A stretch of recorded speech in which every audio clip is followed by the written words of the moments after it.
High voltage Kharagpur ইতিমধ্যে বিভিন্ন সিটে শাসক ও বিরোধী তাদের প্রার্থী ঘোষণা করে দিয়েছে।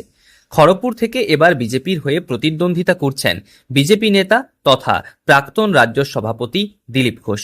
বিপক্ষ হিসেবে তৃণমূলের হয়ে ভোটে দাঁড়িয়েছেন প্রদীপ সরকার।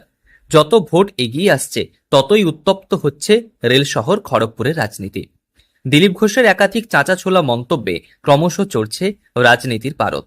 মঙ্গলবার সকাল থেকে তার বক্তব্যের নিশানায় রাজ্য সরকার ও তৃণমূল দল। এসআইআর এর সাপ্লিমেন্টারি তালিকা প্রকাশ থেকে বিজেপি দলের ইস্তেহার প্রকাশ নিয়ে সব বিষয়ে মুখ খুলেছেন তিনি। যারা প্রার্থী আর কার্যকর্তার সঙ্গে বৈঠক আছে, উনি তো বারবার আসছেন, উত্তর বাংলায় এসছেন, দক্ষিণ বাংলায় এসছেন। এখানকার যে নির্বাচনে পার্টিকে ক্ষমতায় আনার জন্য নিজের সামনে থেকে নেতৃত্ব দিচ্ছেন আমাদেরকে। রাত 12টা নাগাদ সাপ্লিমেন্টারি তালিকা প্রকাশ, সাইটে তালিকা প্রকাশ করেছে। যা বলেছে নির্বাচন কমিশন, প্রতিনিয়ত বেরোবে, যে নাম বাকি আছে সেগুলো ভেরিফিকেশন করে সব ক্লিয়ার করবে, সেই প্রসেসের মধ্যেই আছে এবং আদালত দেখাশোনা করছে। সেই জন্য ভরসা রাখা উচিত, নিশ্চয়ই সমাধান হয়ে যাবে ব্যাপারটা। 1 মাস সময় আছে এখন।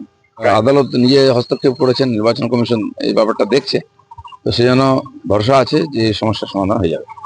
বিষয় থাকবে বাংলার সার্বিক উন্নতির জন্য যা যা করার দরকার বিজেপি করবে, নিঃসন্দেহে সেটা রিফ্লেক্ট থাকবে আর সংকল্পপত্রে। মঙ্গলবার সকালে নিজের বাংলো থেকে বেরিয়ে কলকাতার উদ্দেশ্যে যাবার আগেই সাংবাদিকদের মুখোমুখি হয়ে একাধিক প্রশ্নের উত্তর দেন তিনি। তবে প্রতিদিনই নতুনভাবে বাড়ছে রাজনীতির প্যারামিটার। শেষ হাসি কে হাসবে তা বলবে সময়।